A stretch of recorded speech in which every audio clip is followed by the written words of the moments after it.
promptly flushed down the toilet. While the meeting was deeply enjoyed, Aaron is still muttering about making a fool of himself in front of one of his heroes.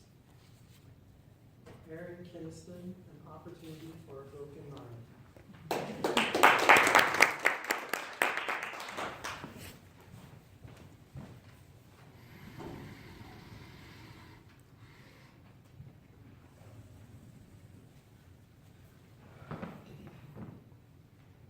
How many of you have been going on in life, everything is fine and dandy, you're totally happy, everything's good.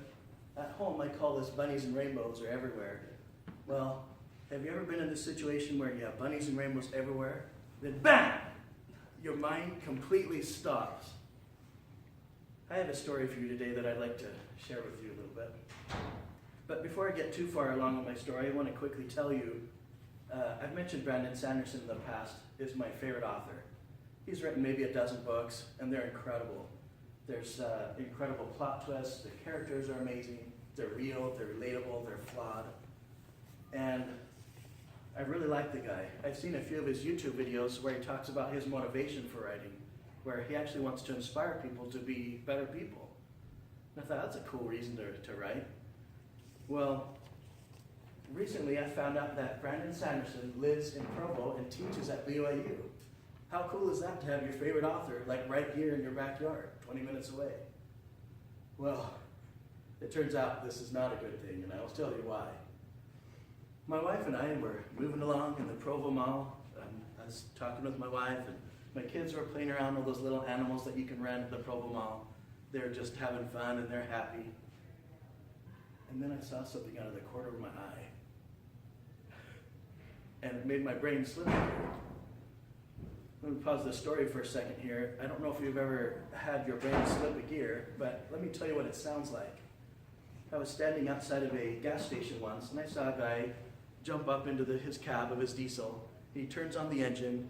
You hear that beautiful diesel engine go, right? And then he shifts it into gear, but he doesn't do it so well. And it goes, and you kind of stand back and look under the diesel to see if there's an auto parts store there underneath the diesel, with all these transmission parts. Well, this is the sound of your mind slipping a gear. And I want you to remember that sound. It's very much a part of our story. Let me continue. So anyway, I was there with my wife, and again, I saw something out of the corner of my eye that made my brain slip a gear. And I need to do a little bit of a demo here. What happened to my brain over the next 4 seconds. Here we go. All right, brain. I know that we know this guy. Where do we know him from?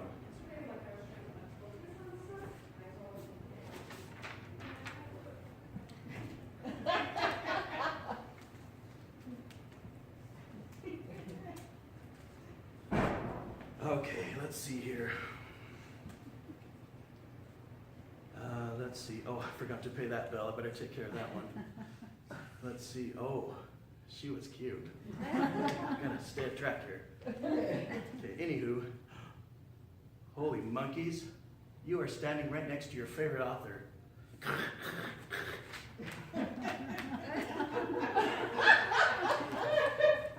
So, as you can imagine, here I was, standing in front of my favorite author with no backup. I managed to say a couple of things about characters in his book and a couple of things that I really liked. And I managed to thank him for his work, and I kind of staggered back to my wife, totally happy and totally amazed that I just spoke with my favorite author. And my wife was looking at me like this. And I'm like, yeah, right, that was my favorite author. Can you totally believe that? It was awesome. And she's like, no, you forgot to take a picture with him. I thought that's kind of funny, you know, everybody has a camera phone, I should go take a picture with him. So I staggered back to, of course, he immediately understood, and we went and took a picture, and I posted it on Facebook, and you can see my stupid grin and everything. It was a spectacular experience. Right after we took the picture, Brandon looks at me, and he kind of hesitates a little bit. He says, would you like my autograph? Of course, hello, I love your autograph. He looks around at his stuff for a minute, kind of like I'm doing now, and he pulls out this thing called a nameplate. Apparently authors get these, or a signature plate I should call it. They get to carry these around and sign their names on them. Well, he asked me my name, and thankfully I was able to pass that quiz. And then he writes his name, and then he hands it to me. And I have to say, I held this thing like it was a bar of gold the whole rest of that night. Totally happy. I have to say though, the next time that I see him, I want to look him in the eyes and say, thank you for your incredible work. You've done some amazing things with many of your books. Your characters like Kelsier and Vin for the Mistborn series, and Kaladin and Dalinar from the Stormlight Archive, they're amazing. They are people that have real, incredible struggles that they go through to become better people. Thank you for your work. Hopefully at that point I'll add something that's a little bit more intelligent. I don't know, it takes a long time to say smart things, so I'll have to work on that. I am just so glad that I didn't hug him or faint, because that would have just embarrassed both of us.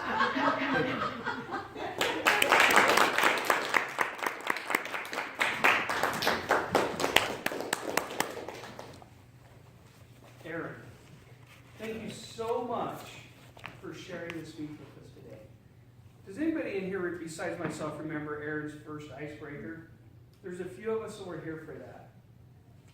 The progress that you've made in this short little window has been amazing. I had a unique situation to look at the way you're presenting this, because I mentored you on your first few speeches. And the fear and the nervousness that you had was so apparent.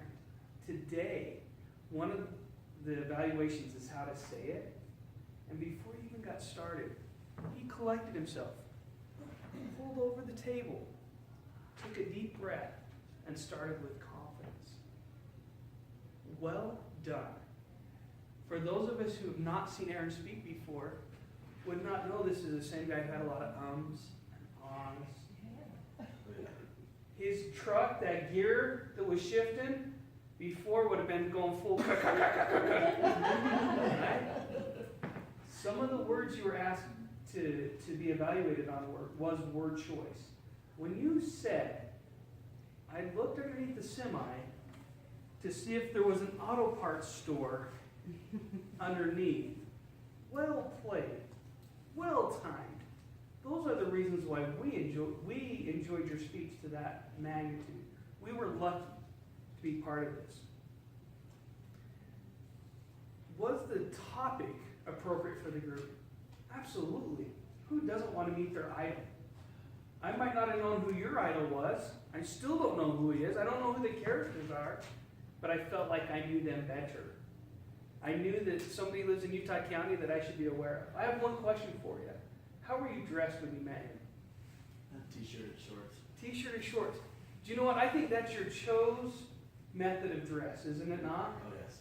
Today, when you stood up in front of us with a tie, slacks, shirt, and presented in that manner, I know why you're the IT professional you are. Because I saw that here. I enjoyed that part of your speech. The unspoken part of your speech. A couple other things you did really well. When you brought us to your brain and acted like the brain, and a word choice that you used, if I might, that's why I brought up this book, so I can remember exact word, was anywho, about the pretty girl. It said to avoid jargon. I don't know that that is jargon or is not, because we in this group have heard anywho enough that it made us laugh, and we enjoyed it.